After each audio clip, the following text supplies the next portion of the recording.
You can hear me clearly. You can see me clearly, right? I can see you real good. I can hear you real good. I'm ready. I'm loving the background. Hey, making mine look very kienyeji. But it's okay. Oh my goodness. Okay. I was gonna say I love it. I like the whole mirror and the masks. I feel it. You've been doing this for longer than I have, so no complaints. So listen, this is what I do, right? I'm an interior designer, 9 to 5. I'm not mucking around on stage. So no, it's all good. It's all good. But it's good to see you. Very good to see you. Good to be seen. It's been a minute. Finally, we can do this. Yeah, we get there. Yes. Yeah, I'm telling you. So, ladies and gentlemen, welcome back to the TJ Talk Show. And my lovely lady. Yeah, we started. And my lovely guest is Shazz Sharon Derito. I'm trying to think of which other names you go by, but I think those are the two. Only if you're my parents. Yes, boy. Yes. Yeah, the lovely Shazz. And as usual, as you can see, she's making me look bad with my very monotone male interior designing skills. I love it. I'll send you over some of these things. Yeah, all the things I'm telling you. But yeah, so I'll let Shazz, for those of you who don't know her, introduce herself. Shazz, please take it away. Tell us what you do other than making people laugh and feel good. Yes. Body positivity. Yes. What am I doing? That's your part. You tell us. Yes. I like to say that I wear many hats, but I wear them happily and confidently. So some people know me as Sharon, interior designer. I'm a plus size model. I'm a stand-up comedian. I'm a math teacher. You probably don't know this, TJ. Yes, I'm many things. It just depends on which hat I need to wear at the time. But yeah, that's me. I'm a writer. I'm a blogger. I'm an Instagrammer. I live on Instagram, maybe too much, but that's another conversation for another day. Yeah. No, it's a conversation we'll probably even have today, man. No, but thank you so much for taking time and coming through out of your busy schedule. Today you're wearing the hat of the what's it called? Interviewee. Yes, I'm so happy about it. I just have to turn up and talk to you, and I like talking to you, so this is easy for me. I know. I was supposed to have done this a long time ago, if you remember. But that's okay. That's our beef off the screen. Yeah.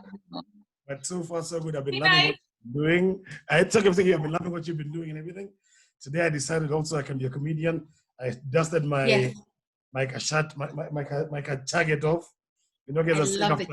After the president said we can now leave the county, that these two coats, as they're called, have been dusted off for the road trips. Where are you going? Where is the first place you're going to go to? Basically, I'm just gonna go back downstairs and have dinner after this. I'm not leaving the county anytime soon.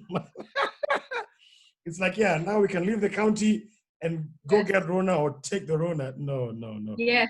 It's gonna be so responsible, man. If you really have no reason to move, don't move. Stay home, man. Stay home. Yeah. But so I don't want someone to give me a reason to leave. I'm like, no one wants to take me on a weekend getaway to anywhere. Take me away somewhere. I'm telling you, it's one of those things where you think of, when we open up, we're going to do 1, 2, 3, 4, but only if it's safe. Where are you going now? Yeah. I mean, you're going to go there and you either catch something or give something or worse still, you're out there, then they decide, actually, the cases are too many. Yeah? Yeah. And being abnormal. No, you're being normal. So you become abnormally crossed out. And then what happens? Yeah. You're stuck in the county. That would drive me crazy. Yeah. No luck. No, I'm keeping it home, man. So Shazz, tell us, who is Shazz? The comedian, because that's the part that people know most about.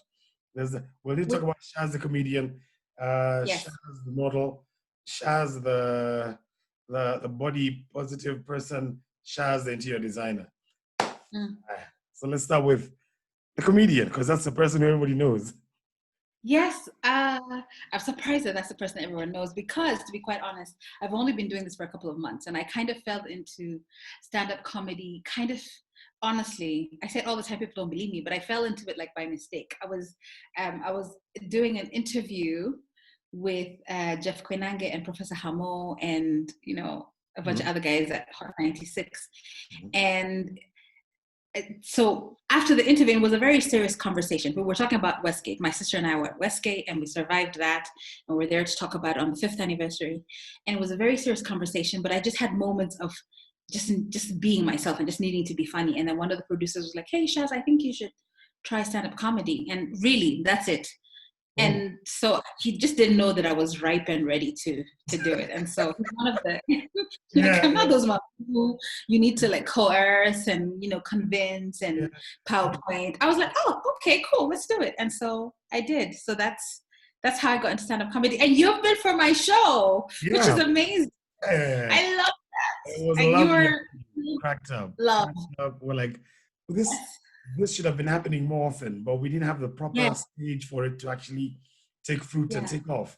Yeah, because we used to have, back in the day, there was spoken word at Sikiliza, and then at the Java in town, and in the underground, but it never really, blossomed because everybody was doing their own thing. But now it's actually becoming a thing.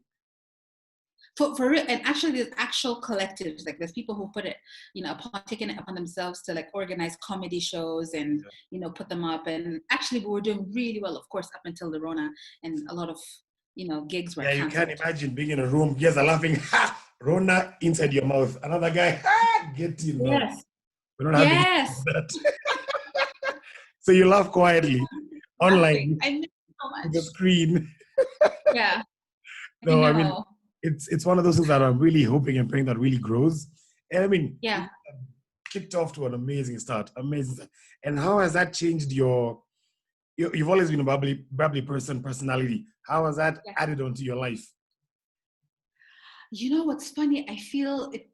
So of course, I'm the kind of person who gets really nervous before I get on stage. You don't want to be near me when I'm about to get on stage because I'm miserable. But once I'm on stage and I'm doing my thing and I'm talking to people, it feels so like at home. It feels so amazing.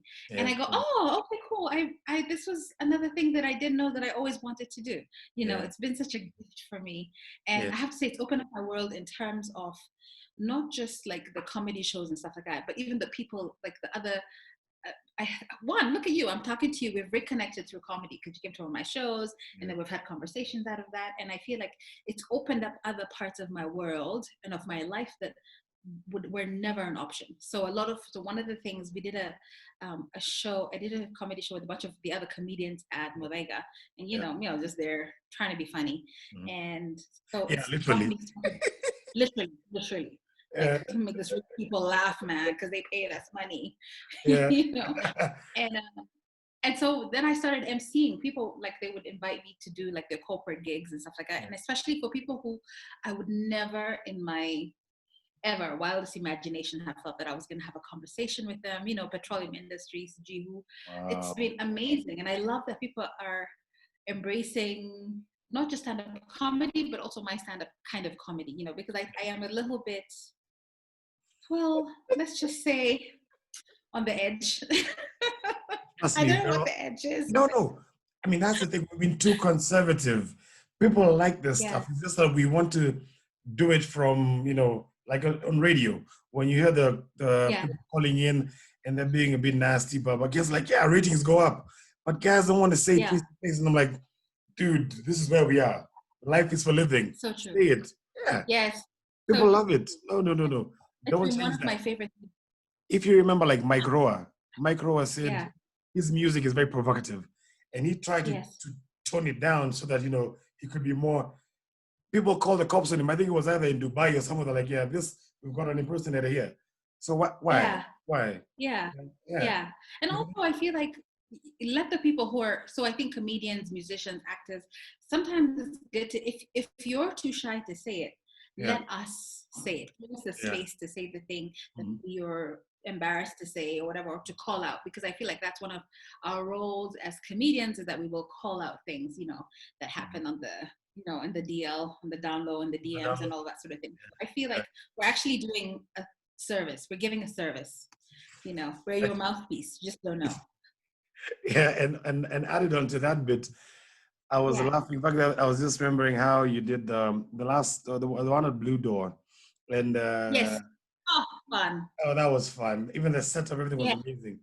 And I just remember Yes. we're talking with my mate, and we're like, yeah, you remember this? And like, that chick was funny. And there's a lot of stuff that you did and based around yourself, but being plus size and the comedy around it. Yes. And that just for me blew me away because I'm like, what, people need to actually get comfortable in their skin and be who Yes. they are. Yeah. Yes. So Yes. your body positivity, the one thing that I always smile at every day you post, today in fat art. Yeah. So what was the motivation? I like thick chicks. Yeah, that's my weakness. So Shazz, they all like, double tap. Yes, I love that you do that. Yeah, and I'm always like, I've got nothing against the skinnier chicks or the, really buffed up ones. I'm just like, there's something about the comfort and, there's meat on the bone. It's like a steak. You want that steak juicy. Yeah. Yes, you're speaking my language. Yeah, and my mind is drifting away. So back to that. So Come back. what motivated today in fat art and the positivity behind, being body positive about your size and just carrying yourself with this, royaltiness? Well, to be honest, when I started doing fat art, it was the real motivation behind it was because I realized that there was so many when you live in a fat body, you get used to people saying a lot of things about fat people, fat bodies, our experience as people, making jokes, really horrible, like disparaging jokes about fat people. And I realized, I can't really do very much to shut people down, and it's not something that I identify with. A lot of the qualities that are assumed on fat bodies are honestly not things that I identify with, and I just felt like there's so much negativity out there as far as fat bodies are concerned. And here's the thing, I've been fat all my life. So this is not like a phase that I'm going through. And I just thought, it's not, TJ. I'm alive. And it's not the my sister, family, they're like this for the most part, right? Yeah.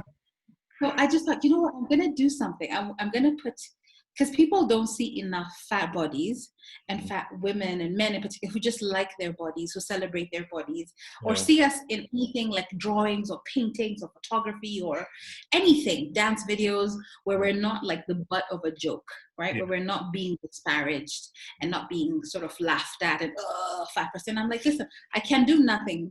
I can do only so much about the fat jokes and all that that's out there. And here's the thing, I don't actually mind. And I tell my comedian friends the same thing. Make a fat joke if you have to, but make it a good joke. Don't just say some boring ass stuff and slap fat on it and think that's funny. So that was my response with that. But then with the fat art, I thought I'm going to put out, just because I have all these beautiful images that I collect and that I like to look at of fat drawings, fat art. Sometimes I put myself, and I'm just like, this is fat art, and so it just became a thing that I started doing because I enjoyed it so much.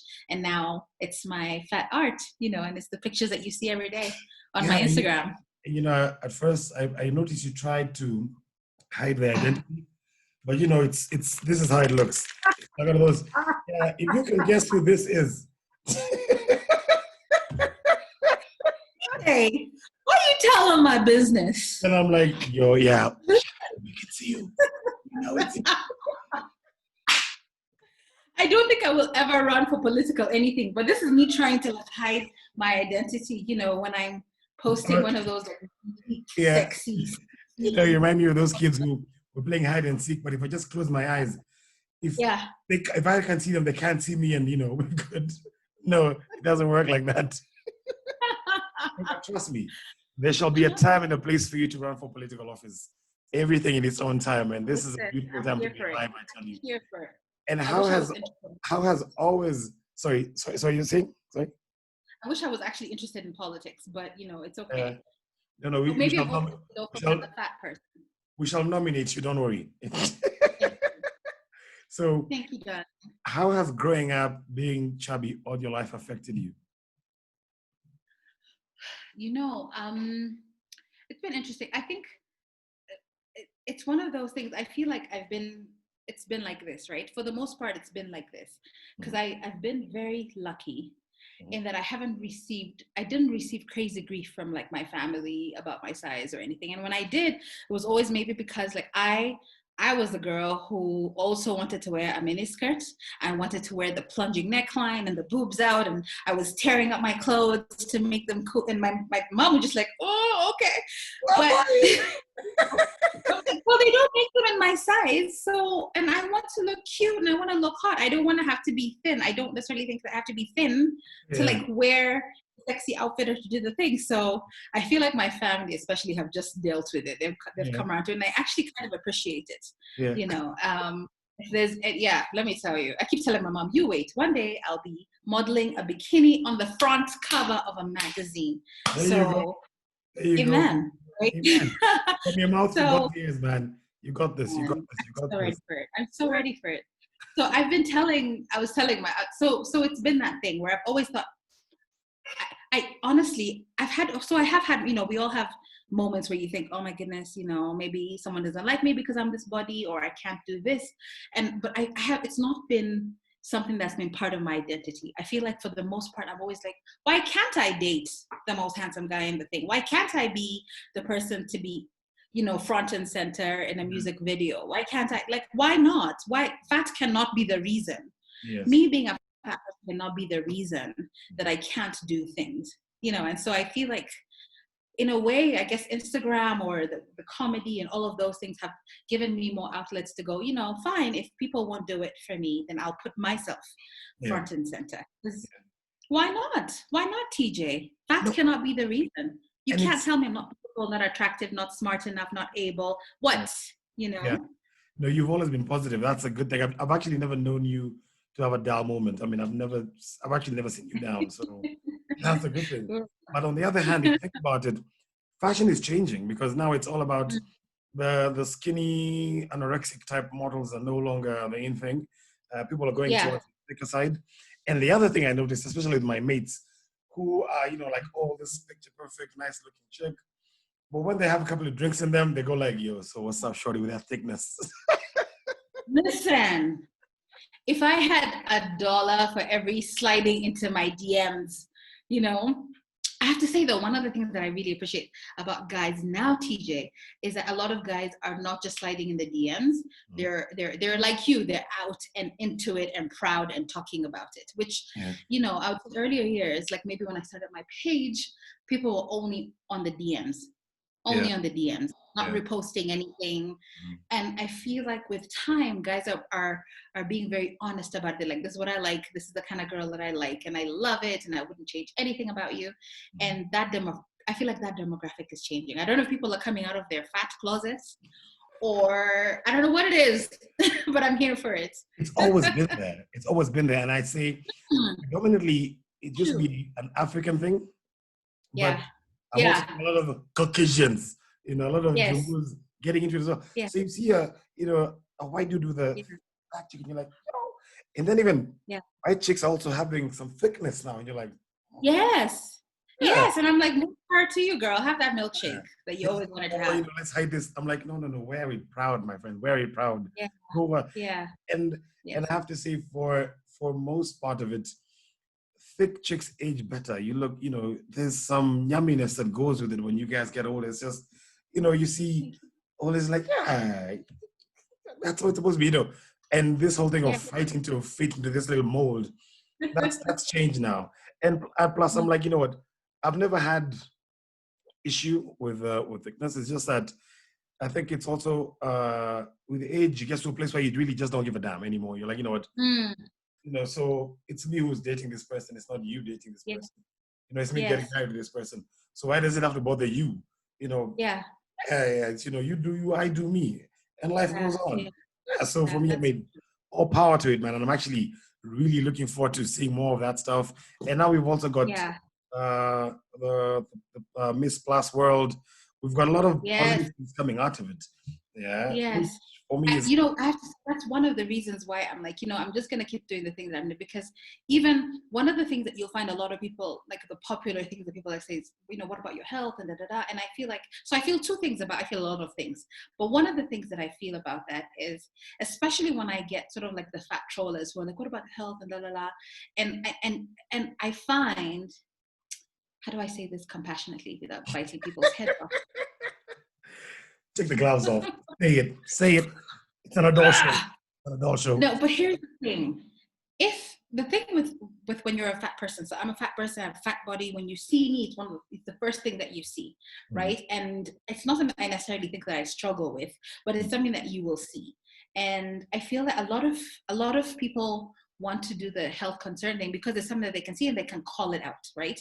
But TJ, if every other person wore whatever their issue is on them, and you could see it, you could see the moment you saw them that they were a gambler, that they are struggling with, trying to quit smoking or drinking or wife beat or whatever it is, less people would speak out about it, right? For some reason, when you have a fat body, you get all kinds of unsolicited comments, all kinds of unsolicited advice, as if we don't know the bodies that we occupy. And I feel like it is kind of hypocritical at best. But I also, the reason why I did the page is because I want guys like you, but I also want other girls and guys who are also fat to just see a fat bodied person doing things. It's the reason, to be honest, the reason I climb Mount Kilimanjaro. It's the reason that I will model and do all of those things, because I'm like, if you're waiting to be thin to do things, well, let me show you somebody who's fat and doing those things. I'm going to date the yummiest. I'm going to be sexy as all hell. And I'll show you what that looks like. I'm going to climb the mountain. I'm going to do the thing. And it's not really, I didn't want to set up to prove a point, but I just felt, well, for every time someone says fat people can't do something, I want people to go to my page and go, oh, well, but she is doing the mountain. She's modeling. Yeah. Just, Yeah. Why not? You must get that stereotype undone. I mean, it doesn't make, and in this day and age, my friend, surely let's talk about anywhere from politics to news to, I mean, I don't know, any profession you think of, there's a thick person in there, and it's okay. And it's not an anomaly at all. We're not anomaly. Let me tell you the irony about it. The chicks who have struggled and cut weight, I can understand where there's the health benefits of it and blah, blah, blah. If the doctor tells you, my friend, you need to do this, that's okay. But those that have actually cut down tend to be less confident than when they were thicker. Can I tell you, it's one of those things, and I don't really even have the answer for it, but I feel like the thing is, if people only pay attention to you and only compliment you or give you a job or give you a position because you're in a smaller body, having been in a bigger body especially, there's an insecurity that comes with what happens when I add the weight? What happens if I reverse to that? And I'm also saying this as somebody who had, at some point, maybe about 9 years ago, I had lost. So my weight has always been up, down, up, down, up, down, but consistently always on the fat side of life. Okay. And so the insecurity comes with so if I lose weight, am I still valid? Am I still beautiful? Am I still, can I still do this thing that you have allowed me to do? And that's kind of where it comes from a lot of the time. If you were to have a conversation with them. That's actually the fun stuff. Because I've always wondered, but a few of my friends have actually mentioned it. They go like, you know what? Actually, when I was heavy, I had more confidence. You couldn't tell me anything. But now they they're not too sure. And then some of them tell me, now, I mean, I've got different kind of guys in my DM and others who go like, no, I like the thicker you. I'm like, okay, so the hell, double standards. And people go through stuff. And I love body positivity. I mean, it's one of those things which I say, power to you. When you travel out of Kenya and you go to the SA, the US, the UK, my friend, your body is your body. You dress up. It's summer, you're in your hot pants, your tank top. Yes, way up them. Yes. Oh my goodness. And I keep laughing and saying, we're getting there slowly. We're actually going to get there eventually, but we need to break out of this shell of being too conservative. And yet there are some cultures in Africa, I can't recall which actually fatten you up to make you bright. Yes. Yeah. They do it in Tunisia. They do it in, I need to remember properly. But yes, I know Tunisia is one of them. Yeah. And I'm like, not even out of Kenya. I remember my dad telling me, and I remember my grandfather telling me this. So my great grandmother, who I was kind of named for, was this fat, rich round woman, and she was like the most beautiful woman in the village. And I remember my grandfather always tell me, girl, well, in Kikuyu, he's always like, let me tell you, a few years ago, oh my goodness, you remind me so much of my mother, and she was fat and round and beautiful, and we loved her.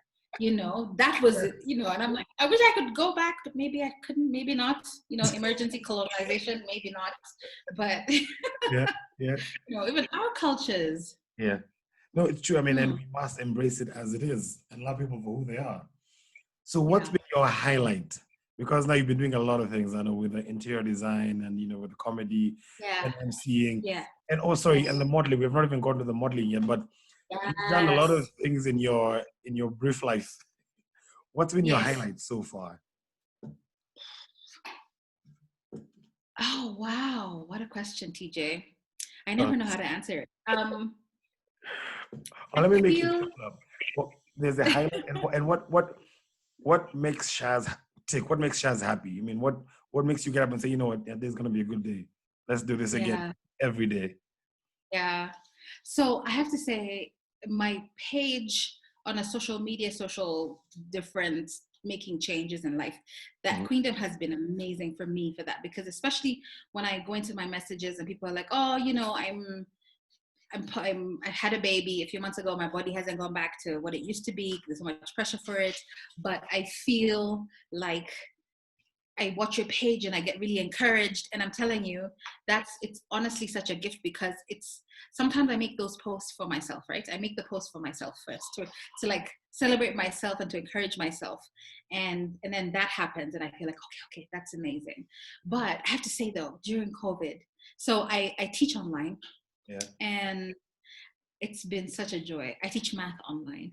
Which mathematics? College algebra, primary kindergarten. Mathematics. Yes. But I have to tell you, every time I think about like the kids so here's my thing. I'm doing it honestly for the kids who struggle with math, right? Okay. Because especially Kenyan, because I'm teaching Kenyan system math, there's so much. Math is always seen as one of those, and I teach other subjects, but math in particular is one of those subjects that's seen as really hard. If you didn't get it, you're in trouble. That's it. God help you in your KCPE.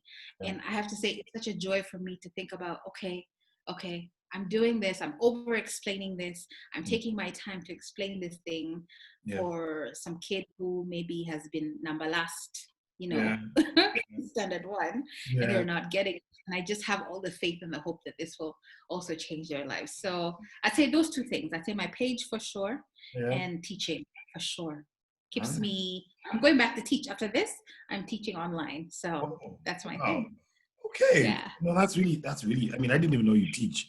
I mean, I'm full of surprises. Yeah, and I mean, that also tells us that at least you went to school, because, you wouldn't teach if you weren't in school. Oh my goodness. Not just a pretty face. No. And then with all the guys sliding into your DMs, there was a time you had a Yes. Let's talk about that wish list, because you're like, you know what? We need to get guys out of the DMs and up front in person into this story. Yeah. So we need that list out there now, because we need to demystify this Shazz thing. And let's unroll my script. Yes, please. My wish list. I was drawing it up last night. Yeah.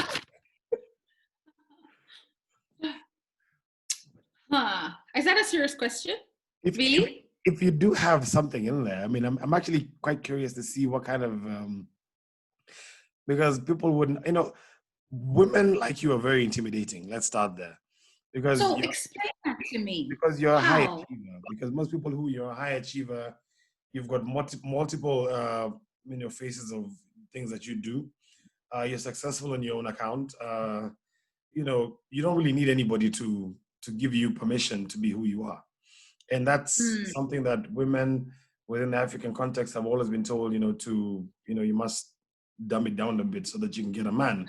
And tone down, which for me doesn't make sense, because you need somebody strong to support you. You always balance each other out. So you need somebody strong to, give you the balance to achieve what you want to achieve, or to kick you in the butt. Like Jimmy said, when he lost his job, he was down, and his wife was like, so are you done sulking? We have to eat, we go to school, get your ass up, go to work.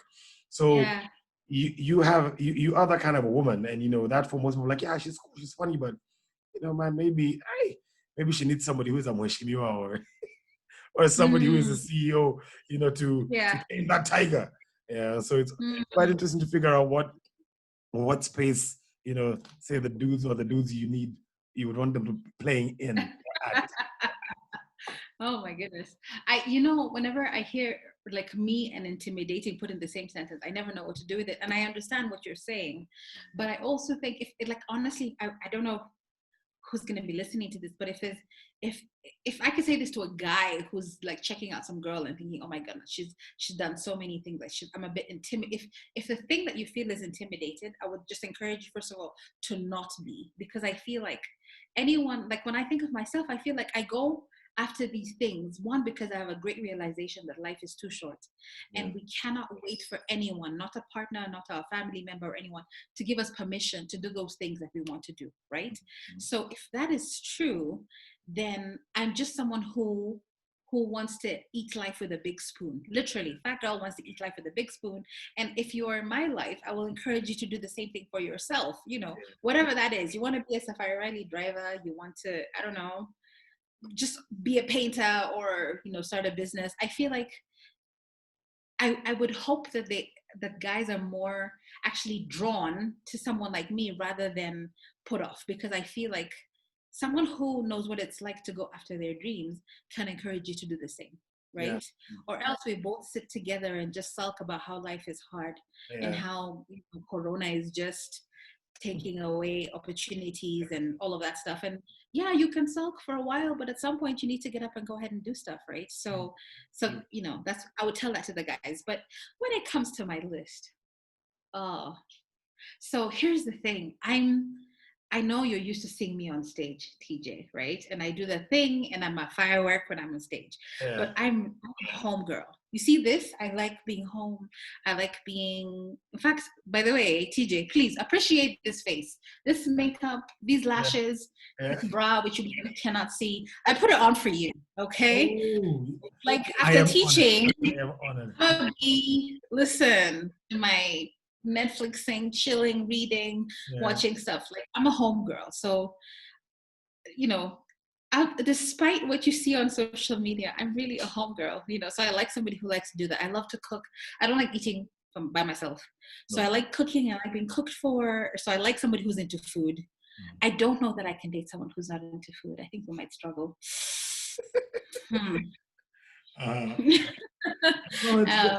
Be honest. Yeah, I would. I think, because I feel like it's like sex, food and sex, right? Yeah. You need both. Yeah. Different flavors, different days, but you need both of those. Yeah. But I also hope that I find someone who's into the extroverted side of me. Yeah.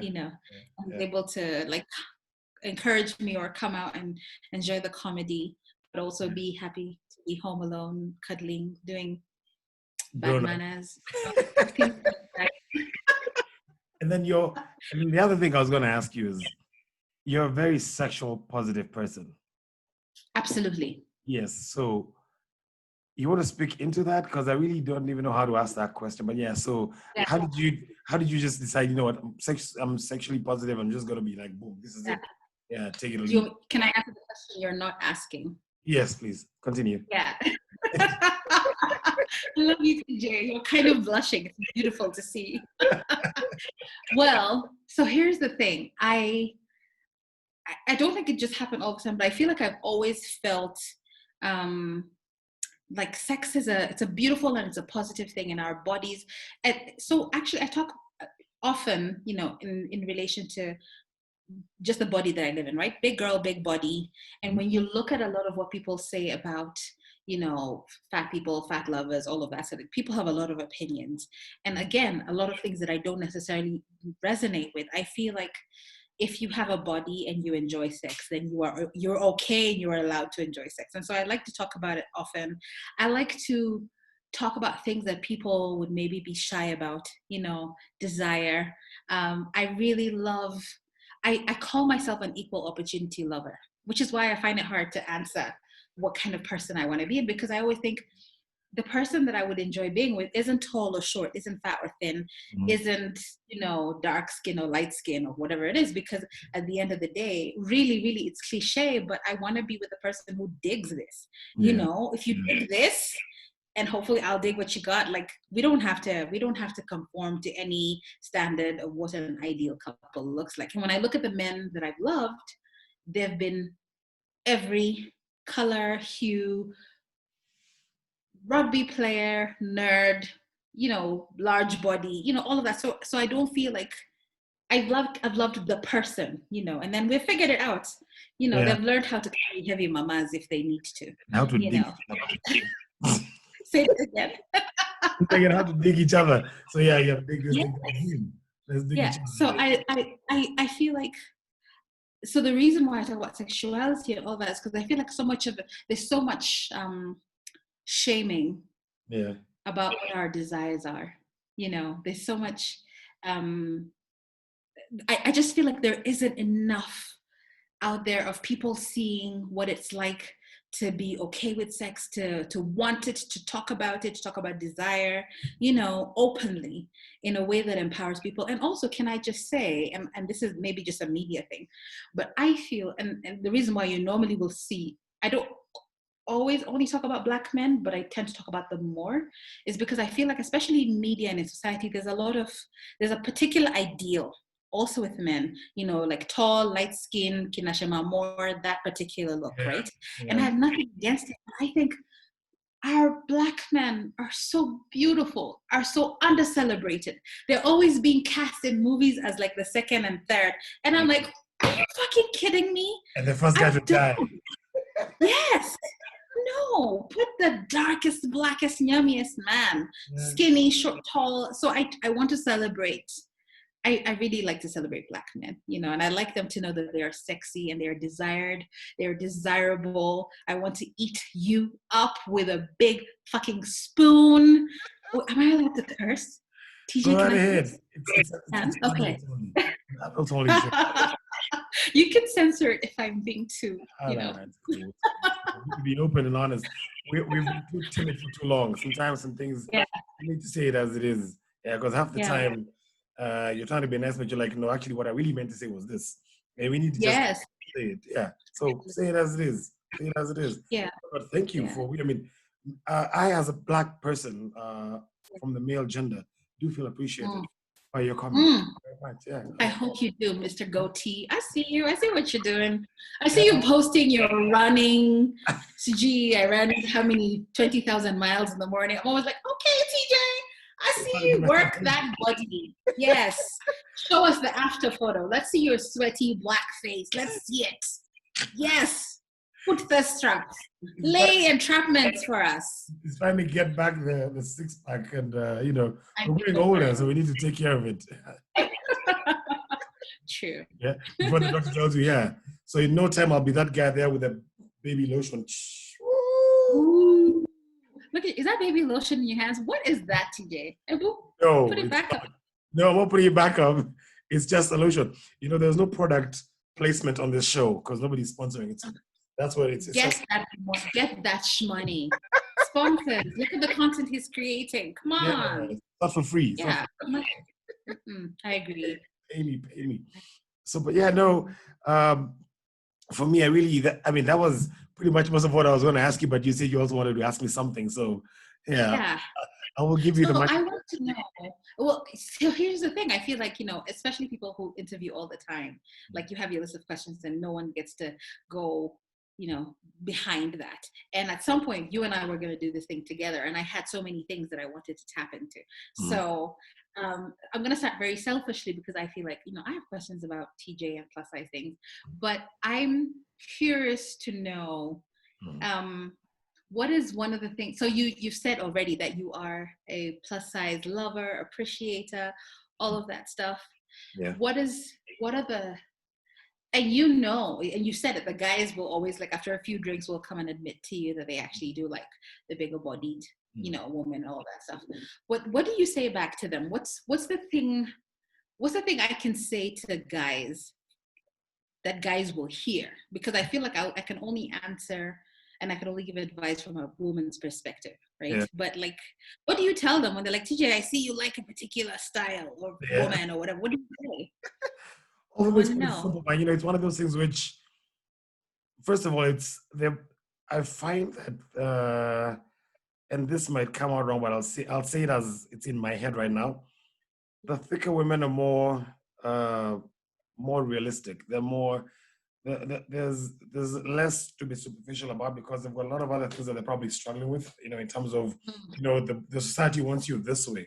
So they tend to be more of who they are, so that's the first thing that, when you meet a thick chick, what you see is what you get. Of course, I mean, I'm not talking about the makeup and the ballast and all those things, just, meeting them as, oh, yeah, I'm ballast. No, that's one of the things. And the second thing is, they are very warm-hearted people most of the time. I mean, yes, there's a couple of them who are just off the rails, but yeah, for most more often than not, It's one of every kind. yeah, they're amazing, and also there's a lot of warmth, yeah, in every aspect of the word warmth. Oh. Yeah, in myself. Yeah, so there's a lot more. I mean, so and there's more to play with, to be honest. Yeah. Yeah. Hello. Yeah. I like that. I'm gonna keep that line. There's more to play with. There's more cushion. There's just more loving out there. It's nice. Yeah. And in July or in winter when it's cold, you can't be, having somebody who's not being able to give you any warmth and just taking away all the warmth.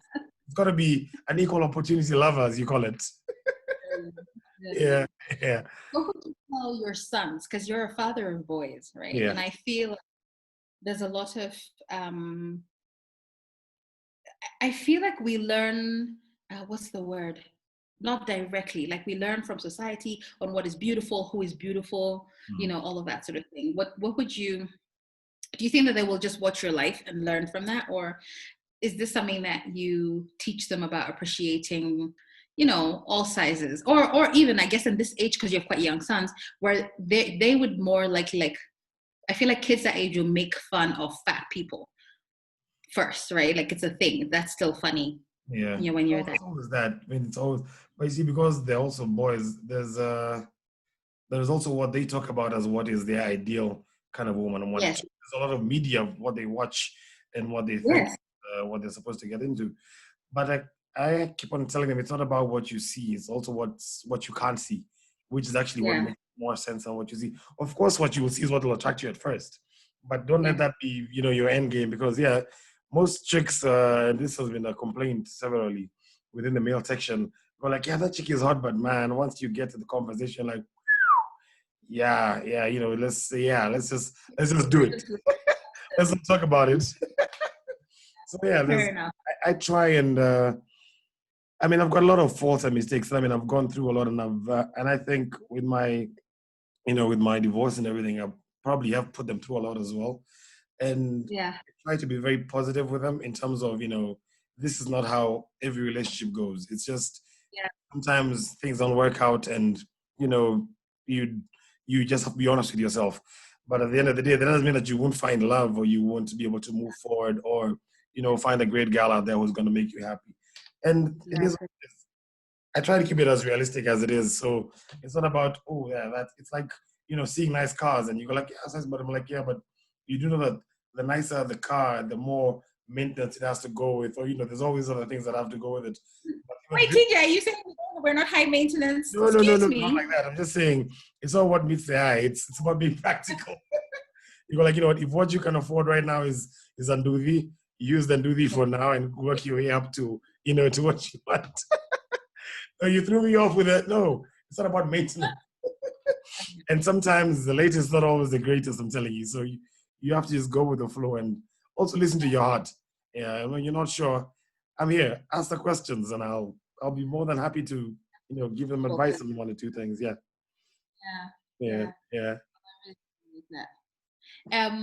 Just while I have you, how much time do we have? I don't know. Is there a time thing? Let's go on. Let's go on. We still got some couple of minutes left, but go on. Okay. So maybe different topic altogether. Tell me about what this has been like doing TJ Talks for the last couple of weeks, especially in this time of Rona. You know, initially I know that this was supposed to be like a one-on-one. You know, it was going to be a more personal thing, and we've had to do it on this. We've had some amazing guests, which I really enjoyed this. What have you found has been interesting, and a discovery about yourself and the consistency of doing this? What's that been like? Well, one of the things was it's something that I always wanted to do. And we always needed to ask for permission from, say, the media houses or, you know, somewhere to do it.